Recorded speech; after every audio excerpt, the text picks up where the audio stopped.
Hello students, कैसे हैं आप लोग।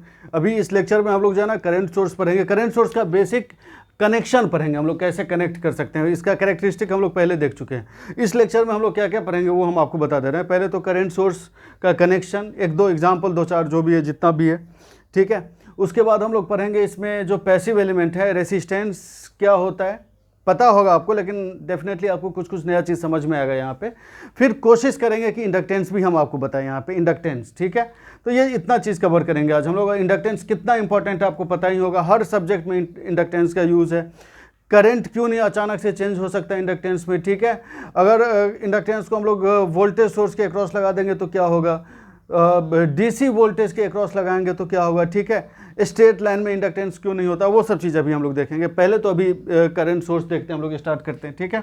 तो करंट सोर्स में डिफरेंट टाइप ऑफ कनेक्शन हो सकता है, जैसा कि वोल्टेज सोर्स में कनेक्शन हो सकता था और किए भी थे डिस्कस हम लोग, है ना। वैसे ही इसमें करंट सोर्स में भी हो सकता था। करंट सोर्स का कैरेक्टरिस्टिक हम लोग देख चुके हैं प्रीवियस लेक्चर में, ठीक है। तो अब यहाँ पे देखो, पहला कैरेक्टरिस्टिक मतलब जो पहला कनेक्शन हम लोग देखते हैं करंट सोर्स का, वो ऐसा हो सकता है, ठीक है।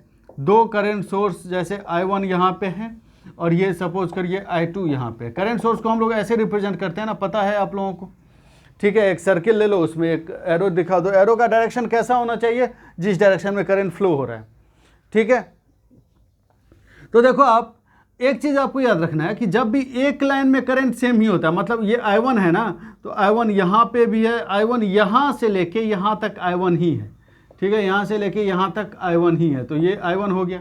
इसका इक्विवेलेंट हमको देखना है। जैसे यहाँ पे दो करंट सोर्स है, हमको देखना है कि दो करंट सोर्स के लगाने से जितना इफेक्ट आ रहा है ना लोड पे, हम एक ही करंट सोर्स अगर लगाएं तो कितना लगाना चाहिए, कितना करंट सोर्स का वैल्यू होना चाहिए, ठीक है। इक्विवेलेंट मतलब ये होता है। तो अगर यहाँ पे I1 है और इसमें यहाँ से यहाँ तक I2 है, तो ये I1 प्लस I2 यहाँ पे रहेगा।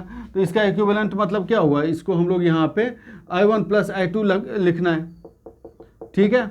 यही हो गया इसका इक्विवेलेंट। समझ कितना, ये याद रखना नहीं है, ये तो KCL है जो कि पढ़ेंगे हम लोग। KCL, किरचॉफ्स करंट लॉ, ठीक है, ये पढ़ेंगे हम लोग आगे, अभी बेसिक ही चल रहा है।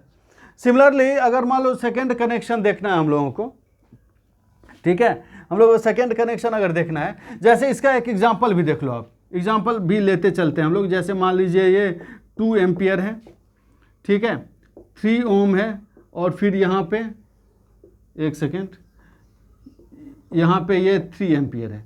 अब यहाँ पे इसमें करंट कितना आना चाहिए, देखो यहाँ पे 3 एम्पियर, इसमें 2 एम्पियर, तो यहाँ पे कितना आ जाएगा, 5 एम्पियर, है ना। दोनों का समेशन करेक्ट है, ये चीज़ याद रखिएगा। अब सेकेंड एक देखते हैं हम लोग, इसमें सेकेंड टाइप का कनेक्शन कैसा पॉसिबल है।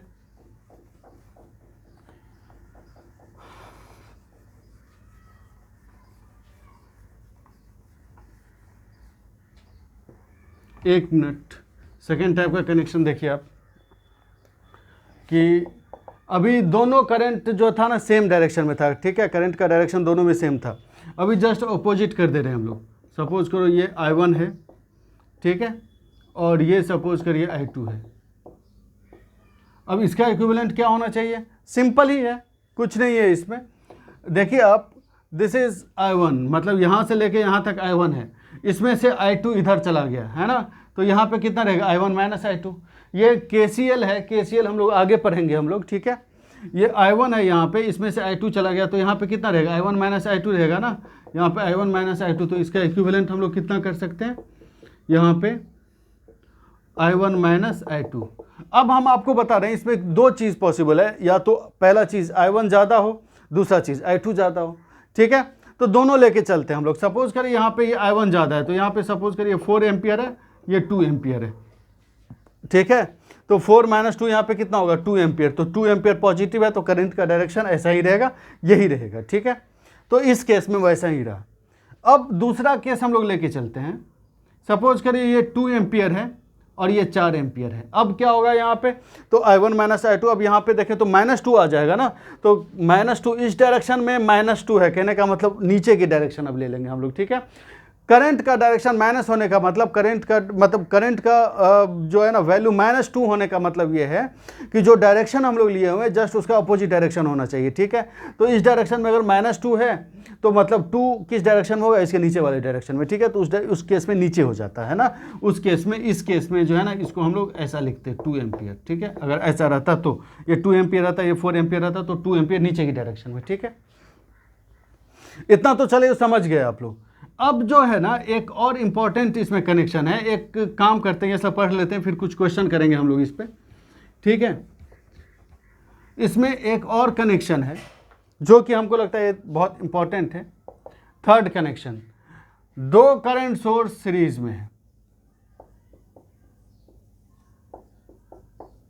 ऐसा है I1 I2।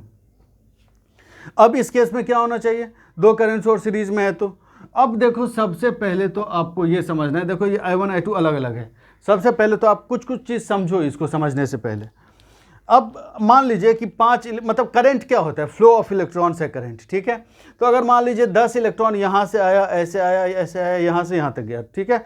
फिर घूम के कोई अगर सर्किट यहाँ पे रहता, ऑब्वियसली सर्किट रहता, हम उसको शो नहीं कर रहे हैं यहाँ पे, तो कुछ इलेक्ट्रॉन यहाँ से ऐसे आया, ऐसे आया, घूम के ऐसे आया, घूम रहा है, सेम नंबर ऑफ इलेक्ट्रॉन, मतलब कुछ इलेक्ट्रॉन जितना यहाँ पे है उतना इलेक्ट्रॉन यहाँ से भी तो पास हुआ ना, मतलब जितना करंट यहाँ पे होगा उतना ही करंट यहाँ पे होना चाहिए। समझ गए ना ये चीज़। ऐसा नहीं होना चाहिए कि जैसे 1000 इलेक्ट्रॉन है, सपोज करो कि पास किया इधर से, है ना, तो उसमें 10 इलेक्ट्रॉन यहाँ पे रुक गया और बाकी को बोला कि चलो तुम लोग आगे चलो, हम आते हैं पीछे से। ऐसा नहीं है, सारा इलेक्ट्रॉन सेम, कोई इलेक्ट्रॉन रुकेगा नहीं। समझ रहे हो मेरी बात आप, है ना। तो सेम नंबर ऑफ इलेक्ट्रॉन यहां से भी पास होगा, सेम नंबर ऑफ इलेक्ट्रॉन यहां से भी पास होगा। दैट मीन्स इसका मतलब ये है कि नंबर मतलब जो करंट का वैल्यू यहां पे जितना है उतना ही करंट का वैल्यू यहां पे होना चाहिए।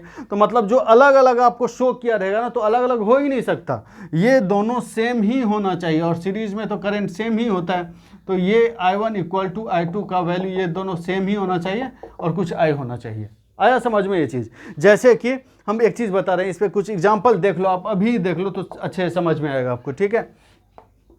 जैसे मान लो इधर हम 3 एम्पियर दे दें और फिर हम यहाँ पे क्या कर दें, 4 एम्पियर दे दें, और फिर बोले कि यहाँ पे इस रेसिस्टेंस में करंट कितना होगा, ठीक है। सपोज करो 2 ओम है, अब बोलेगा इसमें करंट कितना है, निकाल पाओगे आप? नहीं, ये क्वेश्चन गलत है, ठीक है।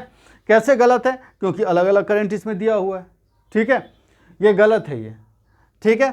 सिमिलरली अगर मान लो हम ऐसा करें, दूसरा क्वेश्चन देखें हम, 3 एम्पियर उधर और इसमें और भी देख लो आप, हम ऐसा कर लें, इसमें 3 एम्पियर इस डायरेक्शन में, अपोजिट डायरेक्शन में, 3 एम्पियर इधर, 3 एम्पियर अपोजिट डायरेक्शन में। तो अब यहाँ पे बोलेगा करंट निकालो कितना होगा। तो हम ये देखे हुए हैं, इतने साल के एक्सपीरियंस में हम देख चुके हैं। बहुत सारे मतलब स्टूडेंट क्या बोलते हैं कि यहाँ पे करंट का वैल्यू 0 होगा। नहीं, यहाँ पे करंट होगा ही नहीं, 0 क्या होगा, ये सर्किट ही नहीं पॉसिबल है कि नहीं। ये मत बोलना 0, 0 इज ऑल्सो एन आंसर, ठीक है। तो ये आंसर नहीं, ये सर्किट ही नहीं पॉसिबल है, ठीक है। तो इसको हम लोग ऐसे बना ही नहीं सकते, ये सर्किट गलत है। जब भी क्वेश्चन में रहेगा ना इस टाइप का, तो इसका मतलब है कि आपका वो जो है ना, आपका बेसिक चेक कर रहा है, ठीक है। और इसमें अगर आपसे पूछे ऑप्शन अगर दे दे रहे हैं ना कि मान लो पहले 3 एम्पियर देगा, फिर -3 एम्पियर देगा, फिर इसमें सी देगा 0 एम्पियर एंड डी नन, तो इसमें 0 भी है और नन भी है। किस चीज़ को आप टिक करेंगे? नन को टिक करेंगे, है ना, क्योंकि सर्किट ही नहीं पॉसिबल है। 0 इज ऑल्सो ए आंसर, ठीक है, एन आंसर, ठीक।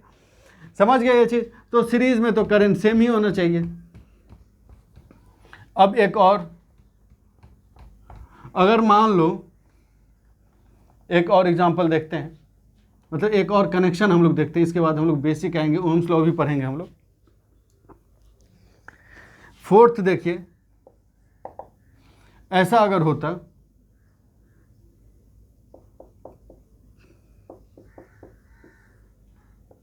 इस टाइप का होता I और ये सपोज करिए V, और इसको हमको इक्विवेलेंट करंट सोर्स में लिखना है, ठीक है। इसको हमको इक्विवेलेंट करंट सोर्स में लिखना है। तो फिर कैसे लिखेंगे हम लोग? आपको हम पहले ही बता चुके हैं ऑलरेडी कि जैसे करंट सोर्स एक लाइन में जो है ना, यहाँ से यहाँ तक करंट का वैल्यू सेम ही रहेगा। तो अगर यहाँ पे I है, मतलब यहाँ पे भी I है, यहाँ पे भी I है, यहाँ पे भी I है, हर जगह I है ना। तो इसका इक्विवेलेंट करंट सोर्स, आप समझना मेरी बात, इक्विवेलेंट करंट सोर्स इतना ही होगा। कहने का ये मतलब है कि इस पे एक एग्जांपल देखना आपको बहुत ज़रूरी है। कहने का ये मतलब है कि अगर सपोज करो यहाँ पे 2 वोल्ट, ठीक है, और यहाँ पे सपोज करिए 3 एम्पियर है, ठीक है, और यहाँ पे ये रेसिस्टेंस है 2 ओम का रेसिस्टेंस है। तो अब यहाँ पे जो है हीट, या मतलब यहाँ पे आपसे बोलेगा इसमें आपसे बोलेगा, क्या बोले, हम आपसे बोल रहे हैं कि पावर इसमें रेसिस्टेंस में कितना होगा। देखिए आप बताइए, ठीक है। तो पावर क्या होता है रेसिस्टेंस में, पावर रेसिस्टेंस में होता है आई स्क्वायर इंटू आर, ठीक है। वी स्क्वायर बाय आर भी होता है, समझना ये चीज, वी स्क्वायर बाय आर भी होता है, लेकिन V should be voltage across resistance, ठीक है। तो इनके बारे में हम लोग डिस्कस करेंगे, पावर के बारे में नेक्स्ट में, ठीक है। तो यहाँ पे आई स्क्वायर इंटू आर, तो आई अगर यहाँ पे 3 एम्पियर है तो मतलब यहाँ पे भी 3 एम्पियर होगा ना, एक लाइन में तो करंट सेम ही होता है, ठीक है। तो यहाँ पे 3, इसी के अकॉर्डिंग देखना आप, यहाँ पे 3 एम्पियर तो ऐसे 3 एम्पियर यहाँ से यहाँ पे, इसमें भी 3 एम्पियर, तो power should be simply equal to 3 square into 2, मतलब 18 वाट, ठीक है। सिंपल सी बात है, ऐसे करके आप लोग याद रखिएगा, आई स्क्वायर इंटू आर। यह मत करना कि V square by R, 2 square by 2, नहीं, वो तो वोल्टेज अक्रॉस 2 ओम नहीं है ना, वो पावर क्या होता है, जैसे आई स्क्वायर इंटू आर या फिर वी स्क्वायर बाय आर भी होता है, ठीक है। दोनों डिफरेंट है, बहुत लोगों को लगता है ना कि दोनों सेम है या ऐसा करके कुछ है, दोनों एक्चुअली में अगर देखें तो सेम भी है और डिफरेंट भी है, ठीक है। कैसे, मतलब एक चीज़ जस्ट हम एक इंफॉर्मेशन हम आपसे लेना चाह रहे हैं, सोचना आप लोग, आपको नेक्स्ट में समझ में आएगा ये चीज़ बाद में। पावर क्या होता है, आई स्क्वायर इंटू आर भी होता है, वी स्क्वायर बाय आर भी होता है, ठीक है, रेसिस्टेंस में जो पावर है। और आपको पता है कि रेसिस्टेंस में जो पावर है वो तो लॉस ही है, हीट के फॉर्म में लॉस होता है, ठीक है। तो अगर हमको इसको लॉस को कम करना है तो आप क्या करोगे, ठीक है। आप बोलोगे कि रेसिस्टेंस बढ़ाएंगे हम लोग, तो रेसिस्टेंस बढ़ाएंगे तो ये तो कम होगा लेकिन ये तो ज़्यादा हो जाएगा। आप बोलेंगे रेसिस्टेंस को कम करेंगे, रेसिस्टेंस को कम करेंगे तो ये वाला तो कम हुआ लेकिन ये तो ज़्यादा हो गया ना, तो कुछ हो ही नहीं रहा, एक फार्मूला से ज़्यादा हो जा रहा है पावर, दूसरे फार्मूला से कम हो जा रहा है पावर, ठीक है। तो ये दोनों डिफरेंट है, अलग अलग चीज़ है, देखेंगे हम लोग क्या है सो, ठीक है। इसके बारे में हम लोग को डिस्कस करना है अलग से, ठीक है। इसको मिटा दें, आप लोग बने रहिए इंटरेस्ट के लिए, तो हम आपको तुरंत जब एक ही वीडियो में बना देंगे तो आगे कैसे देखोगे आप, ठीक है। तो देखना आप लोग जरूर, इसको मिटा दे रहे हैं। नेक्स्ट आप देखिए, वोल्टेज सोर्स बेसिकली देखे ना, मतलब करंट सोर्स। अब कुछ नेक्स्ट कहने का मतलब कुछ क्वेश्चन देखते हैं हम लोग इस पे, जो कि बहुत जरूरी है।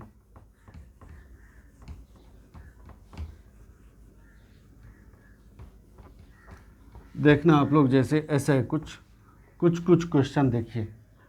पहला क्वेश्चन देखना आप,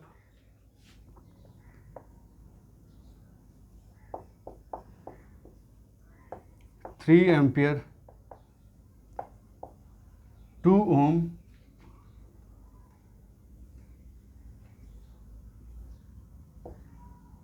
4 ओम, ठीक है। आपसे हम पूछ रहे हैं find voltage across current source, find voltage across current source. आप निकाल सकते हैं वोल्टेज अक्रॉस करंट सोर्स, ठीक है। आराम से समझना, हम बहुत आराम से बता चुके हैं ये चीज़, ये प्लस है ये माइनस है, सपोज करिए हमको जो है ना ये वोल्टेज निकालना है, voltage across current source, correct है। समझ रहे हैं, एक चीज़ 1 मिनट में आप ट्राई करो, आप लोग भी, हम बता रहे हैं, अब पॉज करके ट्राई करना, ठीक है, तब तक हम आगे बता रहे हैं। यहाँ पे देखना वोल्टेज अक्रॉस करंट सोर्स में हम लोग कैसे निकालेंगे। तो देखिए आप 3 एम्पियर है तो 3 एम्पियर यहाँ से यहाँ तक जाएगा, फिर 3 एम्पियर इसमें भी आएगा, ठीक है। तो करंट का डायरेक्शन, करंट कैसे होता है, हमेशा हाई पोटेंशियल से लो पोटेंशियल की तरफ फ्लो होता है, मतलब प्लस टू माइनस फ्लो होगा, ये प्लस होना चाहिए, ये माइनस होना चाहिए, ये प्लस होना चाहिए और ये माइनस होना चाहिए। तो 3 एम्पियर इधर है तो मतलब आई यहाँ पे 3 एम्पियर इसमें भी है, 3 एम्पियर यहाँ पे भी, हम आपको बता चुके हैं ना जस्ट अभी कि एक लाइन में जब तक कि डिस्ट्रीब्यूशन ना हो करंट सेम ही रहेगा। तो मतलब 3 दूनी 6 वोल्ट यहाँ पे और यहाँ पे 12 वोल्ट यहाँ पे, है ना। मतलब आप इसको ऐसे करिए, इसको तो आपको बता चुके हैं कि अगर नीचे में कोई रेसिस्टेंस ना रहे, इसमें जिसको न्यूट्रल वायर या रिटर्न वायर बोलते हैं हम लोग, इसमें कोई रेसिस्टेंस ना रहे तो इसको आप 0 वोल्टेज ले सकते हैं, ठीक है। तो ये 0 है, तो कहने का मतलब ये V है कि नहीं, इसके अक्रॉस पोटेंशियल डिफरेंस V है ना, क्योंकि जो है ना हम आपको KVL सब उतना डायरेक्ट अभी नहीं बताए हुए हैं, अभी तो जस्ट तीसरा या चौथा लेक्चर है ये, ठीक है। तो इसलिए हम थोड़ा आपको बेसिक तरीके से बता रहे हैं, ठीक है। तो ये क्या है V, फिर पोटेंशियल का ड्रॉप यहाँ पे कितना हुआ -6, ये हम बता चुके हैं, ये वाला चीज़ हम बता चुके हैं ड्रॉप वाला। तो V -6 +2 माइनस जा रहे हैं तो 6 होगा ना, इक्वल टू यहाँ पे देखें हम लोग, तो हम लोग इस पे इस जैसे ये 0 है 0 वोल्ट, तो इसका मतलब इसके क्रॉस 12 वोल्ट है ना, तो यहाँ पे मतलब 12 वोल्ट है। कहने का मतलब ये है कि 0 तो V में से 6 ड्रॉप हो गए 12 वोल्ट पे आ गया, तो यहाँ पे ये कितना है V -6 है और ये क्या है 12 वोल्ट है, इक्वल टू 12, तो V इक्वल टू कितना है 18 वोल्ट। एक ये तरीका है, ठीक है। ये भी इसमें ना KVL है ना कुछ है, कुछ भी नहीं है ना, सिंपल सा है कि पोटेंशियल ड्रॉप होते होते यहाँ पे पहुँच गया है ना। यहाँ पे 0 वोल्ट है, इसके क्रॉस पोटेंशियल V है, पोटेंशियल डिफरेंस V है, तो अगर ये 0 है तो यहाँ पे V होगा, ठीक है। अब V में से 6 वोल्ट ड्रॉप हो गया, तो फिर यहाँ पे हम लोग आ गए, V में से 6 वोल्ट ड्रॉप होके यहाँ पे आ गए, और यही वोल्टेज 12 वोल्ट है, समझ लो डायरेक्ट लाइन से जुड़ा हुआ है ना, तो ये 12 वोल्ट है, तो V -6 is equal to 12 volt, that means V should be equal to 18 volt, ठीक है, याद रखना। तो पोटेंशियल डिफरेंस जो है ना इसके अक्रॉस जो है ना, जो करंट सोर्स है इसके अक्रॉस कितना होना चाहिए 18 वोल्ट होना चाहिए, याद रखिएगा ये चीज़ पहला। दूसरा तरीका भी है इसको सॉल्व करने का, ठीक है। दूसरा तरीका इसको क्या है, इस क्वेश्चन को कैसे सॉल्व करेंगे आपको हम बता रहे हैं। इसमें V कुछ नहीं लेना, आप थोड़ा सा आप देखना, ये ऐसा है कि इसमें पावर कौन सप्लाई करेगा, खाली करंट सोर्स पावर सप्लाई करेगा। तो according to energy conservation principle क्या है, total power supplied should be equal to total power absorbed, ठीक है। तो according to energy conservation principle अगर देखें हम लोग कंजर्वेशन प्रिंसिपल, तो यहाँ पे क्या होना चाहिए, total energy supplied should be equal to total energy absorbed. तो एनर्जी सप्लाई कितना है, क्या है, खाली एक्टिव सोर्स तो यही है ना, एक्टिव तो बस ये करंट सोर्स है, तो मतलब V इंटू आई, तो 3 into V should be equal to, इनमें जितना पावर लॉस होगा, रेसिस्टेंस में तो लॉस ही होता है, करंट तो 3 एम्पियर ही, तो I स्क्वायर इंटू R, तो 3 square into 2 plus 3 square into 4, correct है ना ये। तो 3V इक्वल टू कितना होगा 18 प्लस कितना है 36, ठीक है 54, तो V इक्वल टू कितना हो जाएगा 18 वोल्ट, ठीक है, यहाँ से भी आ गया है ना। तो ये दो तरीका है इसको सॉल्व करने का, याद रखना इसको। अब और एक क्वेश्चन हम लोग देखते हैं, एक और क्वेश्चन देखिए आप लोग,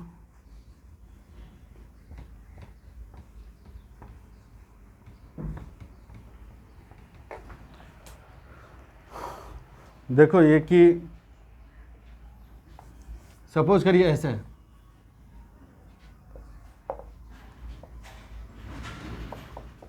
थ्री वोल्ट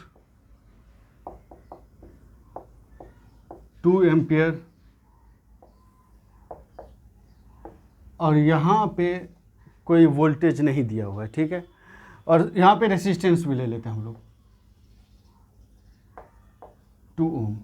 आपसे बोले कि find voltage across this current source, क्या होगा, ठीक है, voltage across this current source, यहाँ पे कोई वोल्टेज नहीं दिया हुआ है, ठीक है, यहाँ पे कोई वोल्टेज नहीं दिया हुआ है, या आपसे ये बोले, छोड़ो इसको, आपसे ये बोले कि फाइंड वोल्टेज Vx, यहाँ पे आपसे बोले Vx निकालो, क्या होगा, है ना, Vx क्या होगा, आप लोग निकाल सकते हो, सोचना 1 मिनट, ठीक है। बहुत लोग यहाँ पे हम आपको जो भी हम क्वेश्चन करेंगे बहुत स्टैंडर्ड क्वेश्चन रहेगा, ठीक है। बहुत लोग ये बोलते हैं कि जैसे Vx हमको इसके क्रॉस Vx निकालना है, ठीक है, तो क्या करेंगे, ये वोल्टेज और I इंटू आर, ये वोल्टेज को ऐड कर देंगे, फिर आ गया, ठीक है। नहीं, यहाँ पे क्या होना चाहिए, वोल्टेज जैसे माइनस प्लस है, प्लस माइनस है, ठीक है, तो मान लीजिए Vi है, तो वोल्टेज क्या होना चाहिए, मतलब KVL अगर लगाएंगे, हम इतना मान के चलते हैं कि KVL आपको आता है, या फिर नहीं भी आता होगा तो भी आप ये समझ लीजिए कि यहाँ से यहाँ तक पोटेंशियल गेन, तो Vi, फिर पोटेंशियल ड्रॉप तो -2, तो फिर -2 इंटू आई, मतलब -2 इंटू 2, ये होना चाहिए, ठीक है। इसके क्रॉस तो वोल्टेज Vx यही होना चाहिए, मतलब Vi माइनस कितना होगा 437 वोल्ट, ठीक है, ये होना चाहिए। अब लेकिन आपको Vi तो पता नहीं है, करंट सोर्स के अक्रॉस वोल्टेज तो आपको पता नहीं है ना। तो जब करंट सोर्स के अक्रॉस वोल्टेज नहीं पता है तो Vx आप कैसे निकाल पाओगे, तो आप निकाल ही नहीं सकते Vx, है ना। तो टू कैलकुलेट Vx आपको करंट सोर्स के अक्रॉस वोल्टेज पता होना चाहिए। इसीलिए बहुत सारे लोग डायरेक्ट ये बोल देते हैं कि हम लोग करंट सोर्स के अक्रॉस KVL नहीं लगा सकते, ठीक है। KVL हम लोग लगा सकते हैं करंट सोर्स के अक्रॉस अगर हमको वोल्टेज पता होता, ठीक है। अगर वोल्टेज पता होता तो हम लोग लगा सकते थे, लेकिन हमको जब वोल्टेज पता ही नहीं है तो कैसे लगाएंगे, ठीक है। तो एक ये क्वेश्चन है, इस चीज़ को याद रखना। तो जब तक हमको VI नहीं पता होगा तब तक आप यहाँ पे KVL नहीं लगा सकते, ठीक है। ये हो गया, मिटा दें। तो अब यहाँ पे और भी देखिए, करंट सोर्स हमको लगता है, और हम लोग अभी इंडिपेंडेंट करंट सोर्स देख रहे हैं, ठीक है। और ये सब एक्टिव एलिमेंट था, और इसी प्रकार एक्टिव एलिमेंट खत्म होता है। अब हम लोग देख रहे हैं पैसिव एलिमेंट, ठीक है। इस पे ये सब क्वेश्चन है, और भी अलग से हम लोग करेंगे क्वेश्चन, ठीक है। अब हम लोग इस पे देखते हैं पैसिव एलिमेंट।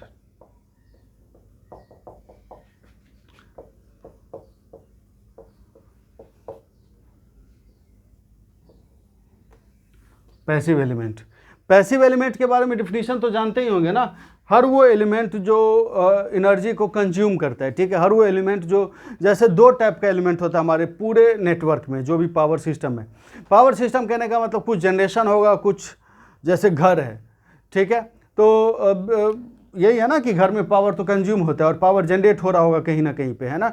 तो कहीं ना कहीं कंज्यूम होगा, कहीं ना कहीं जनरेट होगा। तो जो जनरेट करेगा that will be active power, और जो कंज्यूम करेगा दैट विल बी, जो जनरेट करेगा वो रहेगा एक्टिव सोर्स, और जो कंज्यूम करेगा वो क्या रहेगा, पैसिव सोर्स, है ना। दोनों का रहना जरूरी है।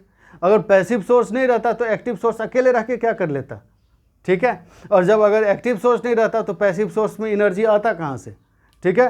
तो दोनों का रहना बहुत ज़रूरी है, ठीक है। तो पैसिव सोर्स का डिफिनीशन हम ऑलरेडी आपको बता चुके हैं। वैसा एलिमेंट जो पावर को कंज्यूम करे, और वैसा एलिमेंट जिसमें इंटरनल एम्प्लीफिकेशन ना हो।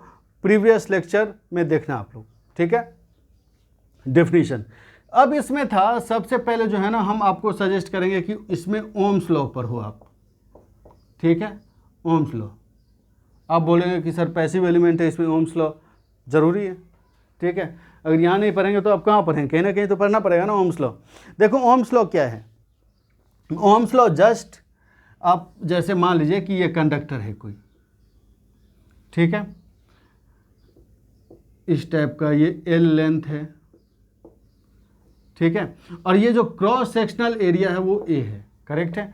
जैसे ये होता है क्रॉस सेक्शनल एरिया, ये सामने जो दिख रहा है, करंट इधर से है तो मतलब करंट के जो परपेंडिकुलर जो एरिया रहे that will be cross sectional area, ठीक है।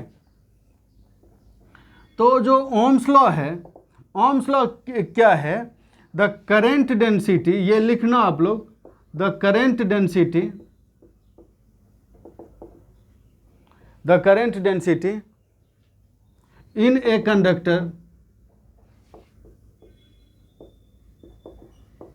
the current density in a conductor is directly proportional to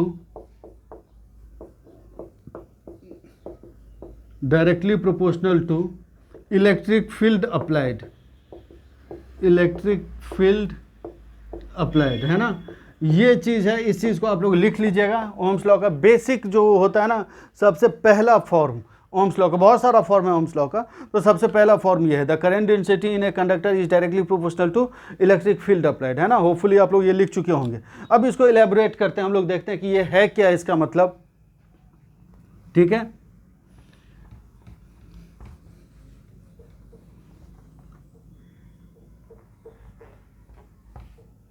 देखो क्या है इसका मतलब, क्या है, current density is directly proportional to, क्या था, इलेक्ट्रिक फील्ड, ये था अभी पढ़े हम लोग, J is directly proportional to electric field, correct है।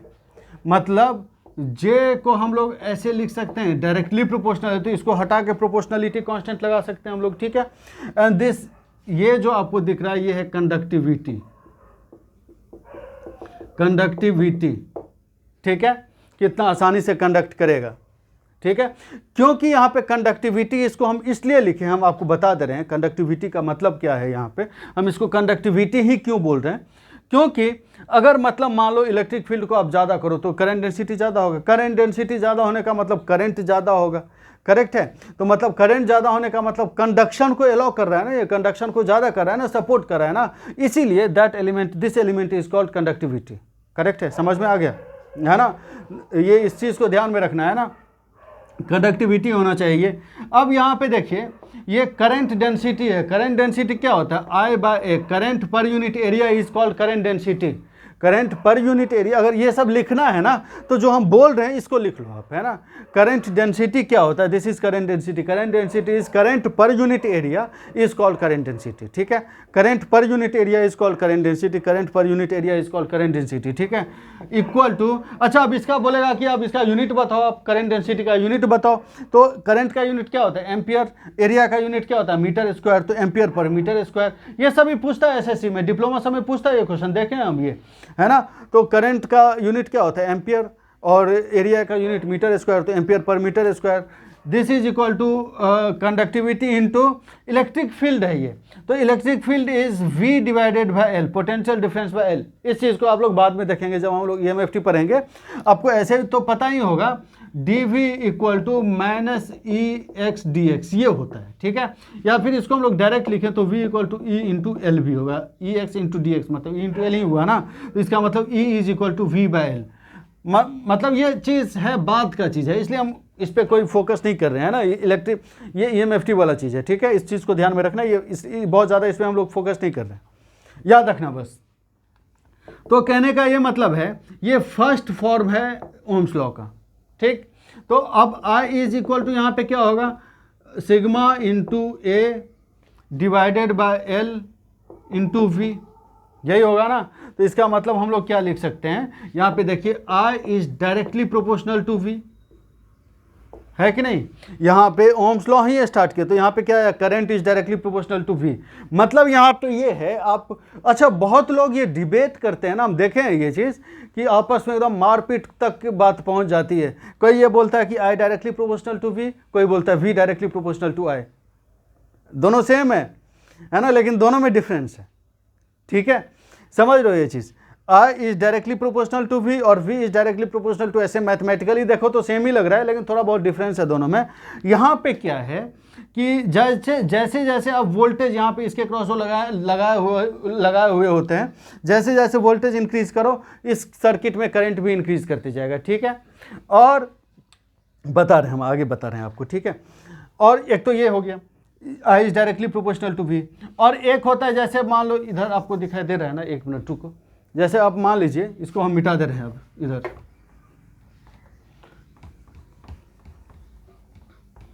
अब अगर आप ये मान लीजिए, बहुत लोगों को तो ये समझ में आ गया होगा I is directly proportional to V। अब V is directly proportional to I क्या होता है, तो जैसे मान लो इसके क्रॉस पोटेंशियल डिफरेंस हमको निकालना है, तो ऑब्वियसली इस रेसिस्टेंस में जितना करंट जाएगा तो V is directly proportional to I होगा, है कि नहीं। V is directly proportional to I होगा, जितना करंट जाएगा उतना ही ड्रॉप होगा। तो ये भी एक है, एक ये भी है। तो मतलब ओम्स लॉ जो बेसिकली आया ना, वो आया यहाँ से, लेकिन एप्लीकेबल यहाँ पे भी है, ठीक है।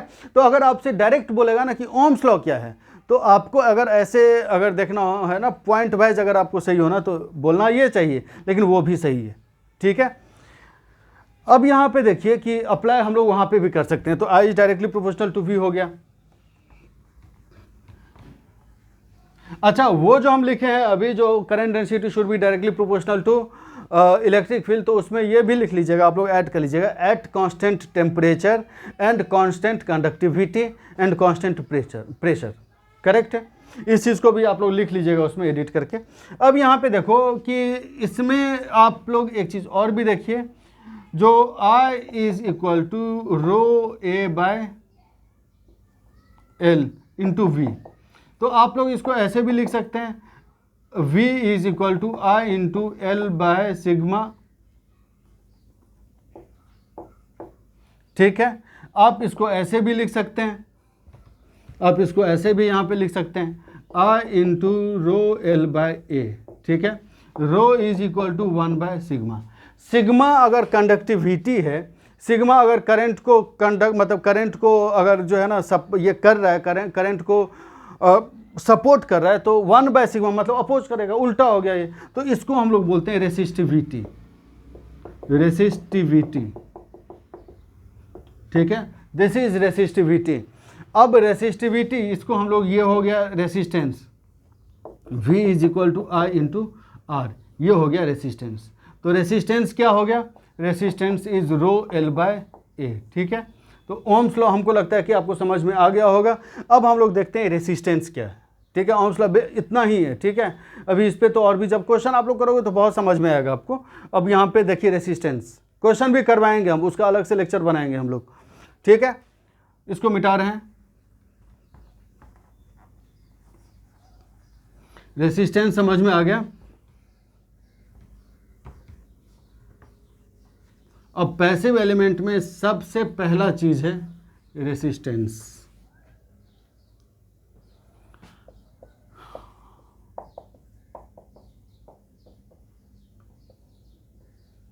क्या होता है रेसिस्टेंस, ठीक है। रेसिस्टेंस है, जस्ट इसको अगर डिफाइन करना होगा आपको, तो resistance is a property of conductor which resist the flow of current. समझ रहे हो ये चीज़, प्रॉपर्टी ऑफ कंडक्टर, इसको आप डिफिनीशन लिख लीजिए, property of a conductor, property of a conductor which opposes the flow of current through any material। Conductor हम नहीं लिख रहे हैं क्योंकि और भी चीज़ होता है, ठीक है। रेसिस्टेंस का मतलब आपको समझ में आ गया। अब यहाँ पे ये है कि जैसे कि मान लीजिए ये कंडक्टर है, ठीक है, ये क्या होता है, होता क्या है ये, इसका मतलब हम आपको समझा रहे हैं। सपोज करिए ये कंडक्टर है, ठीक है, यहाँ पे बहुत सारा इलेक्ट्रॉन होगा, कंडक्टर में अनलिमिटेड इलेक्ट्रॉन होगा, बहुत सारा इलेक्ट्रॉन होगा, ठीक है, इतना हम मान के चलते ही है।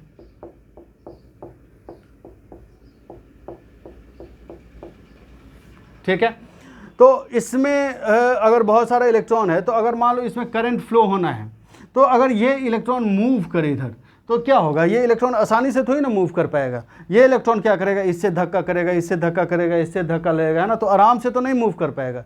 तो जो ये जो धक्का लग रहा है इलेक्ट्रॉन को, इसी वजह से ये आसानी से नहीं मूव कर रहा है, और इसी वजह से रेसिस्टेंस जनरेट होता है यहाँ पे। करेक्ट है, आया समझ में। अब यहाँ पे ये देखिए, तो रेसिस्टेंस का मतलब तो समझ में आ गया ना क्या होता है। Due to presence of very large number of electrons, क्या होगा, इलेक्ट्रॉन आसानी से मूव कर ही नहीं पाएगा। तो क्योंकि आसानी से नहीं मूव करेगा, तो वहीं पे रेसिस्टेंस एक आएगा, ठीक है, उसी को रेसिस्टेंस बोलते हैं हम लोग। अब यहाँ पे ये है कि अगर मान लो कि टेम्परेचर आप इंक्रीज कर दो, है ना, टेम्परेचर, इस कंडक्टर का टेम्परेचर इंक्रीज कर दो, है ना। जब टेम्परेचर इंक्रीज करेंगे तो फिर क्या होगा, ये कंडक्टर तो और भी एनर्जी आ जाएगा ना। आपको पता है कि टेम्परेचर जो अगर आप इंक्रीज करेंगे तो इलेक्ट्रॉन पे ½ kT² आ जाता है, बचपन में पढ़े होंगे आप लोग, या आप छोड़ो उसको, आप ऐसे समझो कि अगर आप मतलब कोई टेम्परेचर बढ़ाएंगे ना, तो कंडक्टर जो है ना उसमें और भी एक्साइटेड स्टेट में आ जाएगा, और भी उसमें टेम्परेचर बढ़ने पर एनर्जी आ जाएगा, बहुत इधर उधर घूमने लगेगा, रैंडम जो मोशन बहुत ज़्यादा बढ़ जाएगा, ठीक है। तो इसमें इलेक्ट्रॉन और भी इधर उधर घूमने लगेगा। तो जब और भी इधर उधर एकदम पागल की तरह इधर उधर घूमने लगेगा, तो इलेक्ट्रॉन जो जाएगा तो उसको तो और भी धक्का लगेगा ना, ठीक है। तो टेम्परेचर फिर बढ़ जाएगा, तो टेम्परेचर बढ़ने से रेसिस्टेंस बढ़ जाएगा, ठीक है। क्योंकि इलेक्ट्रॉन आप अभी ये है रुका हुआ है, ऐसे सपोज करो, ऐसे है एक जगह पे, जैसे गाड़ी है मतलब जैसे ट्रैफिक है, तो ट्रैफिक में एक जगह पे सब गाड़ी रुका हुआ है, ठीक है, तो भी थोड़ा थोड़ा जगह है, साइकिल वाला निकल सकता है, ठीक है, साइकिल वालों को आप इलेक्ट्रॉन समझो। लेकिन अगर मान लो कि गाड़ी वहीं पे ट्रैफिक पे ही है और रुका हुआ नहीं है, सब आँख मुँह, मतलब जो होता है ना ब्लैक बॉक्स, एक मूवी जो आई थी, है ना, नहीं बर्ड बॉक्स या कुछ था ऐसा, ठीक है। तो अब है ना आँख पे पट्टी लगा के और गाड़ी ऐसी ही चलाने लगे पूरे रोड पे, ठीक है। तो साइकिल वाला कैसे निकलेगा, पता ही नहीं चलेगा उसको, और रेसिस्टेंस बढ़ जाएगा। तो सेम यहाँ पे भी इलेक्ट्रॉन ऐसे जब ऐसे मूव करने लगेगा ना ये इलेक्ट्रॉन सब, तो इस इलेक्ट्रॉन को ऐसे पास करना आसान रहेगा ही नहीं, दैट मीन्स रेसिस्टेंस और भी बढ़ जाएगा। तो कंडक्टर में क्या होता है, टेम्परेचर बढ़ने से रेसिस्टेंस बढ़ता है। करेक्ट है, टेम्परेचर बढ़ने से रेसिस्टेंस बढ़ता है, टेम्परेचर बढ़ने से रेसिस्टेंस बढ़ता है इन कंडक्टर। याद रखना, कंडक्टर क्या है, ठीक है, जिसमें आसानी से इलेक्ट्रॉन फ्लो हो सके, दैट इज कंडक्टर। ठीक है, तो अब यहाँ पे ये देखिए कि हमारे पास जो मटेरियल होता है 3 टाइप का होता है। ठीक है, एक है कंडक्टर, हम पूरा डिटेल में बता रहे हैं, जितना भी पॉसिबल हो सके ना उतना पूरा हम बता रहे हैं। एक कंडक्टर है, कंडक्टर में टेम्परेचर इंक्रीज होने से क्या हुआ, रेसिस्टेंस इंक्रीज हुआ, करेक्ट है। दूसरा है सेमी कंडक्टर। सेमी कंडक्टर क्या है, इसमें जब टेम्परेचर आप बढ़ाएंगे ना तो रेसिस्टेंस इसमें डिक्रीज करेगा, समझ रहे हो, ये याद रखिएगा आप लोग। जैसे कार्बन हुआ, ठीक है, तो सेमीकंडक्टर में जैसे कार्बन हुआ, मतलब सिलिकॉन उल्कन भी होता है, ठीक है, तो वो सब छोड़ो, अभी आप पहले इतना समझिएगा। जैसे आप टेम्परेचर इंक्रीज करेंगे कंडक्टर में तो रैंडम मोशन इंक्रीज होता है तो रेसिस्टेंस इंक्रीज होगा, ठीक है।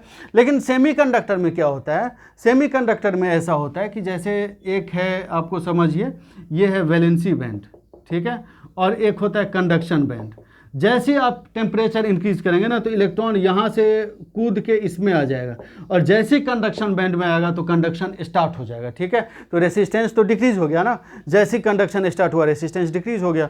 तो यही चीज़ है, जब टेम्परेचर इंक्रीज करेंगे तो resistance should decrease in semiconductor. याद रखना, ये सब बहुत इंपॉर्टेंट है, SSC JEE में, गेट में, IAS में, हर जगह, ठीक है।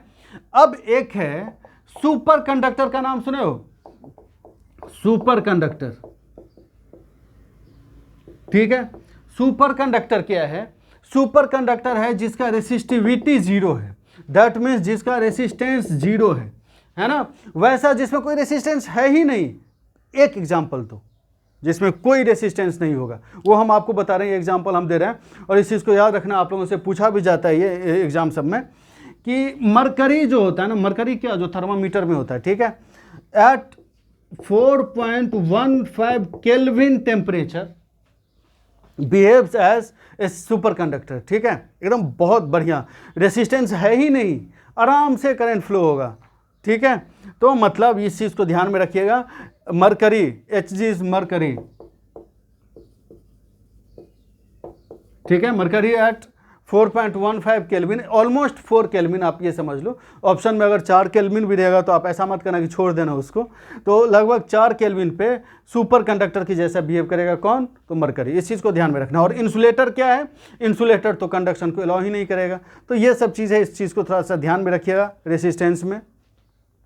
अब रेसिस्टेंस में और भी चीज़ हम लोग को देखना है, इतना डिटेल में हम लोग देखते हैं ना सब कुछ, ठीक है, इससे बाहर का क्वेश्चन रहेगा ही नहीं कहीं। अब उसके बाद देखिए, इसको मिटा दे रहे हैं,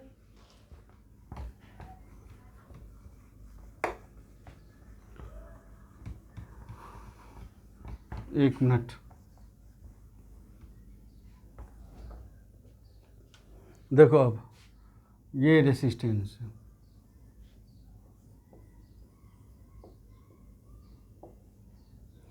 सपोज करिए इसमें हम लोग Vm sin ओमेगा t हम लोग लगा रहे हैं, ठीक है।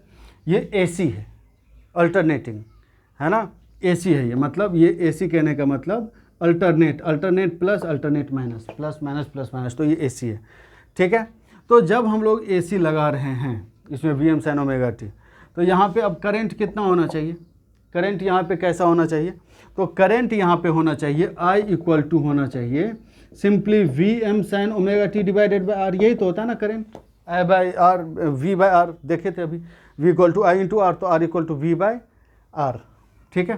तो मतलब Vm by R into sine omega t हम लोग यहाँ पे लिख सकते हैं, ठीक है। मतलब हम लोग इसको क्या लिख सकते हैं, Im साइन ओमेगा t, इसको हम लोग यहाँ पे लिख सकते हैं, तो I equal to Im sine omega t, correct है। मतलब V equal to Vm sine omega t, तो आप इसको जैसे, एक होता है फेजर फॉर्म, ठीक है, फेजर फॉर्म जब हम लोग RMS पढ़ेंगे तो समझ, अगर मान लो RMS में किसी को डाउट है ना, तो आप मेरे कमेंट जो भी पढ़ रहे होंगे, यहाँ तक गए होंगे, अभी आ चुके होंगे, तो जिनको सपोज करो RMS में दिक्कत है तो आप मेरे से पूछना, हम आपको नया लेक्चर बना देंगे उस पर बहुत बढ़िया से, ठीक है, बहुत कॉन्सेप्चुअल है। तो Vm sin ओमेगा t है, और I जो आया यहाँ पे, करंट जो रेसिस्टेंस में आया वो क्या है, Im sin ओमेगा t। मतलब जैसे V को हम लोग इस डायरेक्शन में लिखें, इसको हम लोग ऐसे भी लिख सकते हैं ना, Vm/√2 एंगल 0, ठीक है। ये होता है ट्रिगोनोमेट्रिकल फॉर्म, ये होता है फेजर फॉर्म, ठीक है। इस चीज़ को ध्यान में रखना है, this is trigonometrical form and this is phasor form. जब हम लोग RMS पढ़ेंगे तो आपको और अच्छे से समझ में आएगा। ये ट्रिगोनोमेट्रिकल फॉर्म है, ये फेजर फॉर्म है, ठीक है। एक मिनट देखो, इसको हम थोड़ा सा बता रहे हैं, इसको और अच्छे से समझा रहे हैं आपको। जैसे देखिए, कहीं कहीं आप नेटवर्क में देखेंगे 10 angle 30 degree, I is equal to 5 angle 45 degree. तो ये सब क्या है, ये सब क्या है, ठीक है। तो इन सब के बारे में हम आपको एक चीज़ बता रहे हैं कि देखो, होता है एक ट्रिगोनोमेट्रिकल फॉर्म होता है वोल्टेज और करंट को रिप्रेजेंट करने का, और एक होता है फेजर फॉर्म, ठीक है। तो जो फेजर फॉर्म होता है ना, वो ज़्यादा इंपॉर्टेंट होता है, वो ज़्यादा अच्छा होता है। जैसे आप देख लीजिए, कहीं पे रहे कि Vm sin ओमेगा टी रहे और I इक्वल टू कितना रहे, Vm sin omega T plus theta रहे, ठीक है। इसको हमको फेजर फॉर्म में लिखना है। तो आप क्या करिएगा, ये ट्रिगोनोमेट्रिकल फॉर्म है, क्योंकि साइन साइन तो ट्रिगोनोमेट्रिकल टर्म है ना, ठीक है। इसको अगर हमको फेजर फॉर्म में लिखना है तो हम लोग कैसे लिखेंगे, आप इसका RMS ले लीजिएगा पहले, तो V साइन का √2 हो जाता ना, Vm sin omega, A sin omega t है जैसे, तो A/√2 करेक्ट है। तो Vm sin ओमेगा टी होगा तो Vm/√2, यहाँ पे ये हो गया इसका RMS। और साइन को आप रेफरेंस ले लीजिएगा, तो साइन ओमेगा टी को रेफरेंस लेंगे तो 0 डिग्री, रेफरेंस मतलब 0 डिग्री है ना, रेफरेंस लेने का मतलब 0 डिग्री है, ठीक है। इस चीज़ को ध्यान में रखना। और फिर I को हम लोग कैसे लिखेंगे, Im/√2, Vm है साइन ओमेगा टी है ना, तो तो I को हम लोग Im/√2, और इसको हम लोग थीटा से लिख सकते हैं, क्योंकि साइन ओमेगा टी को अगर रेफरेंस लेंगे तो sine omega T plus theta क्या है, थीटा पे हो जाएगा ना। अगर साइन ओमेगा टी को 0 डिग्री ले लो तो sine omega T plus theta को क्या लेंगे, थीटा लेंगे हम लोग, करेक्ट है। तो यही हो गया फेजर फॉर्म। फेजर फॉर्म में ये चीज़ याद रखना कि ये जो मैग्नीट्यूड आपको दिख रहा है वो RMS है ना, root mean square effective value. इस चीज़ पे पढ़ेंगे हम लोग, पढ़ेंगे बाद में, ठीक है। अब यहाँ पे देखो,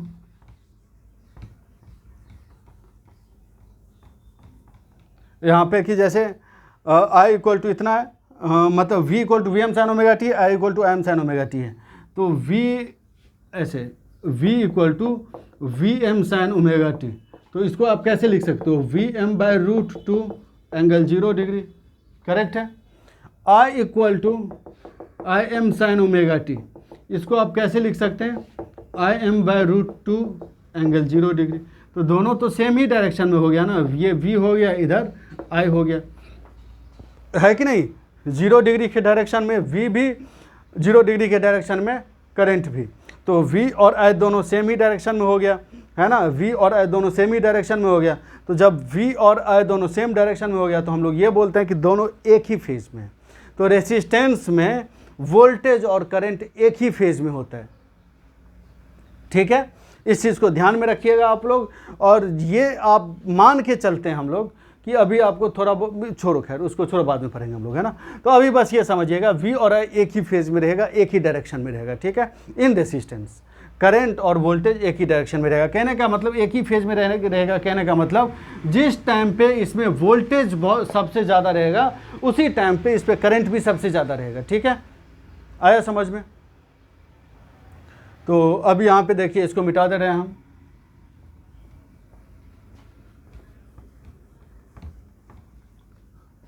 अब उसके बाद देखना यहाँ पे power in resistance, power in resistance, ठीक है। देखो अब इसमें बहुत लोगों को बहुत दिक्कत होती है। जैसे पावर है यहाँ पे I² इंटू R है और दूसरा power V² into R। Basically ये आया कहाँ से, देखो आप P जो हम लोग पहले ही क्लास में डिराइव कर चुके हैं, V इंटू I होता था, ठीक है। P is equal to V into I, और V इक्वल टू क्या था, I इंटू R। अभी आप देखें तो I² इंटू R होता, और I इक्वल टू क्या था, V/R। तो यहाँ पे ये देखें तो V²/R हो जाता, ठीक है।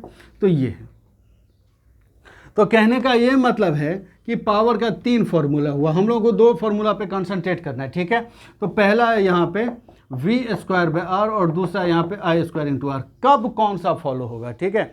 अगर आप देखिए I तो मतलब आपको पता है कि रेसिस्टेंस में जो पावर है वो तो लॉस है है ना। तो आप चाहेंगे कि लॉस कम से कम हो, तो लॉस कम से कम हो इसका मतलब क्या, आर को आप ज़्यादा रखना चाहेंगे या कम रखना चाहेंगे।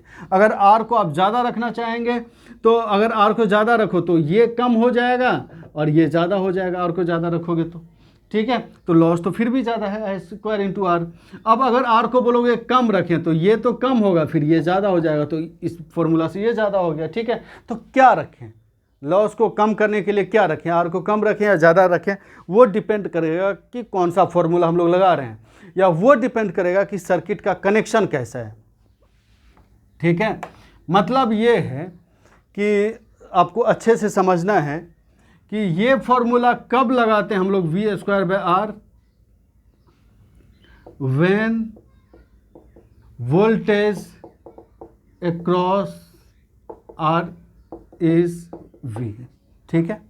जब वोल्टेज अक्रॉस आर वी है तो ये लगाते हैं हम लोग। आर के across voltage, total supply voltage की बात हम नहीं कर रहे हैं, आर के अक्रॉस वोल्टेज, ठीक है। या फिर हम लोग ये भी बोल सकते हैं कि जब दिस, खैर वो छोड़ो, इसको आप ऐसे समझिएगा, when voltage across R is V, एकदम सिंपल लैंग्वेज में। आई स्क्वायर इंटू आर क्या है, I square when current is, मतलब current through R is I. देखो इसका क्या मतलब हम आपको बता रहे हैं। जैसे आप ये मान लो, जैसे ये मान लीजिए कि ये रेसिस्टेंस है 2 ओम का, ठीक है, और यहाँ पे 2 एम्पियर है। तो अब आपसे बोलेगा इसमें पावर बताओ कितना होगा, तो ये पावर यही होगा ना, करंट जितना इसमें है 2 एम्पियर वही करंट इसमें भी जाएगा, तो पावर डायरेक्ट हम लोग आई स्क्वायर इंटू आर करके निकाल लेंगे। करेक्ट है ये चीज़, समझ गए ये। अब उसके बाद देखिए इसको मिटा दें, आई स्क्वायर इंटू आर करके निकाल लेंगे। अगर आप ये सपोज करिए अब कि प्लस माइनस 3 वोल्ट 4 एम्पियर और 4 ओम। अब बोलेगा कि इसमें पावर निकालो, तो कैसे निकालेंगे, तो बहुत लोग ऐसा भी तो करते हैं ना, वी स्क्वायर बाय आर तो 3 स्क्वायर बाय 4, नहीं, 3 जो है इस टोटल के क्रॉस वोल्टेज